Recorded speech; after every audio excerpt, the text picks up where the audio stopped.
The topic is 1848, the revolution of the liberals.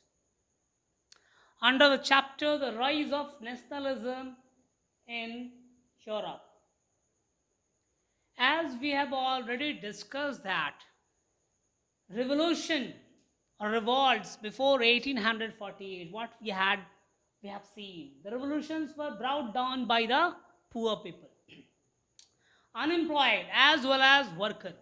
जहां हमने देखा कि 1848 के पहले जो आंदोलन है वो गरीब व्यक्तियों के द्वारा, बेरोजगार व्यक्तियों के द्वारा और वर्कर्स के द्वारा लाया जा रहा था. उसी के पैरेलल में जो है एडुकेटेड मिडिल क्लास लिबरल्स जो थे उनके द्वारा भी आंदोलन लाया जा रहा था 1848 के वक्त में पूरे यूरोप के अंतर्गत में. फरवरी रिवॉल्यूशन ऑफ 1848 जिसके वजह से फ्रांस में सेकेंड रिपब्लिक की घोषणा की गई. फ्रांस इस समय 1848 के पहले लुइस फिलिप के अंतर्गत में शासन किया जा रहा था. लेकिन 1848 की फरवरी रिवॉल्यूशन का परिणाम क्या निकला? फ्रांस से लुइस फिलिप की सत्ता को समाप्त कर दिया गया.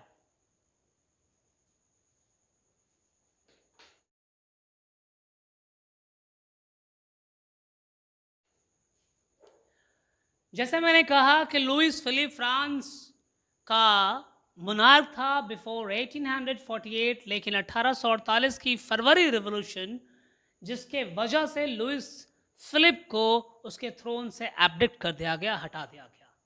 और दूसरी बार जो है फ्रांस में फ्रांस को रिपब्लिक घोषित किया गया.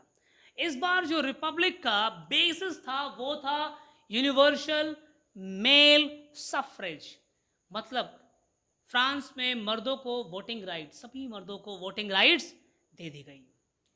लेकिन इस वक्त भी फ्रांस में महिलाओं को, याद रखिए कि अभी मैं डिस्कस कर रहा हूं, बोल रहा हूं, महिलाओं को वोटिंग राइट्स नहीं दिया गया. इसी टॉपिक में इस लाइन को फिर से मैं यूज करूंगा.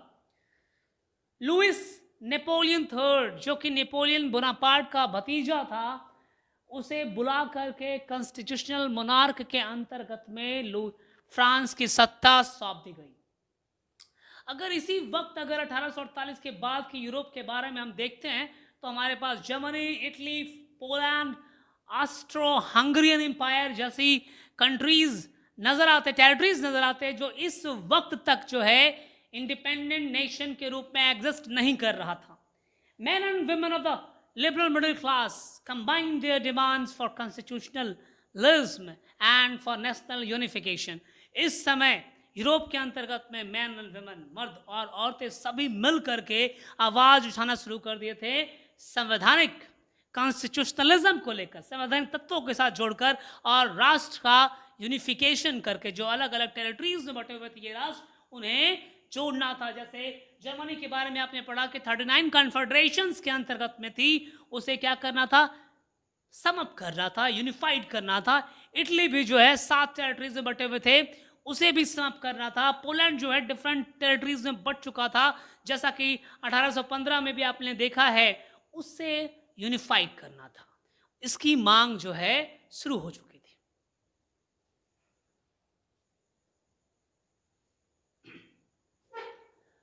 So growing popular unrest pushed them to demand for the creation of a nation states in particular on parliamentary principles. तो जिस प्रकार से यूरोप के अंतर्गत में जो विरोध पैदा हो रहा था, आप कह सकते हैं मूवमेंट लाई जा रही थी, उस पर जो है उसके आधार पर यूरोप के अंतर्गत में मांग किया जा रहा था राष्ट्र के निर्माण को लेकर. और जो राष्ट्र के निर्माण होगी वो पार्लियामेंट्री प्रिंसिपल्स के आधार पर होगी, संसदीय सिद्धांतों के आधार पर की जाएगी, जिसके अंतर्गत में एक कॉन्स्टिट्यूशन का निर्माण किया जाएगा. फ्रीडम ऑफ प्रेस को आज़ादी होगी कि सरकार के द्वारा, गवर्नमेंट के द्वारा किया गया कोई भी कार्य अगर अच्छा है तो उसके बारे में अच्छा लिखा जाएगा, अगर गलत है तो प्रेस को यह आज़ादी है कि वो उस एक्शन, उस कार्य की आलोचना कर सके, जो पहले नहीं था. पहले फ्रीडम ऑफ प्रेस में सेंसरशिप लगाया गया था. फ्रीडम ऑफ एसोसिएशन, यहां पर इसका मतलब हो जाता है कि लोगों को अब इस बात की आज़ादी दी जाएगी कि वो अपने अधिकारों के लिए एसोसिएशन संगठन का निर्माण कर सकती है, एस्टैब्लिशमेंट कर सकती है और उसके माध्यम से वो अब अपनी मांगों को रख सकती है। लेकिन ये भी पहले 1848 के पहले नहीं था। In the case of Germany के केस में अगर अब देखा जाए तो जर्मनी के केस में कहा जा रहा है कि एडुकेटेड मिडिल क्लास, यहाँ पर जर्मनी की पहले अटेम्प्ट करने का प्रयास किया गया कि जर्मनी जो 39 कन्फेडरेशन से बटा हुआ है उसे यूनिफाइड करने का।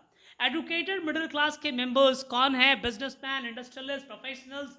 ये जो हैं एडुकेटेड मिडिल क्लास के प्रोफेशनल्स हैं जो कि जर्मनी की यूनिफिकेशन के को लेकर जो हैं कार्य करना शुरू कर दिया था, रिवोल्यूशन लाना शुरू कर दिया था। Members of the educated class, मैंने भी बोला कि जो भी एडुकेटेड मिडिल क्लास के मेंबर्स थे, चाहे वो बिजनेसमैन हो, ट्रेडर्स हो, प्रोफेशनल्स हो, जिसमें प्रोफेसर्स, टीचर्स, ट्रेड होम, ये सभी आ जाते हैं। इन लोगों ने क्या किया? एक साथ मिलकर आए। कहाँ? सिटी ऑफ फ्रैंकफर्ट में, और वहाँ एक जगह मिलकर बैठकर डिसाइड किया कि जर्मनी के लिए एक नेशनल असेंबली का गठन किया जाना चाहिए। इसी डिस्कशन के आधार पर 18 मई 1848 को 831 elected members marched in festive procession। 831 members ने जुलूस निकाल करके झूमते हुए गाते हुए आगे बढ़े और पहुंचे कहां पर? फ्रैंकफर्ट पार्लियामेंट, जो कि सेंट पॉल चर्च को ही फ्रैंकफर्ट पार्लियामेंट का नाम दे दिया गया था। वहां पहुंचते हैं और वहां पहुंच करके नेशनल असेंबली अपने कार्यों को पूरा करने का प्रयास करना शुरू करती है।